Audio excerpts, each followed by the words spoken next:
Hey guys, मेरा भी नवीन आप देखिए नवीन टेक्निकल जोन। तो गाइस आज हम बात करेंगे Realme 9 5G के बारे में।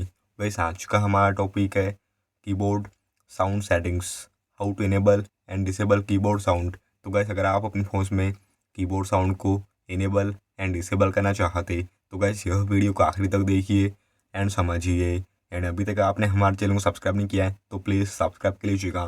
तो आप सेटिंग्स में जाइएगा एंड यहाँ पे आप आएगा देखिए एडिशनल सेटिंग्स पे एंड यहाँ पे आपको देखिए कीबोर्ड एंड इनपुट मेथड पे क्लिक कीजिएगा एंड यहाँ पे आपको देखिए जीबोर्ड पे क्लिक कीजिएगा। तो यहाँ पे आपको देखिए फ्रीक्वेंसीज पे क्लिक कीजिएगा। तो यहाँ पे आपको नीचे में देखिए साउंड ऑन की प्रेस ऑप्शन दिया आता है, तो आप इसे ऑन कर लीजिएगा। तो गाइस जैसे आप इसे ऑन करेंगे तो आपके फ़ोन में कीबोर्ड साउंड इनेबल हो जाएगा। एंड अगर आप अपने फ़ोन में कीबोर्ड साउंड को डिसेबल करना चाहते तो इस स्टेप पे देखिए आप अपने फ़ोन में कीबोर्ड साउंड को डिसेबल भी कर पाते। तो गाइस ये था आज का हमारा टॉपिक।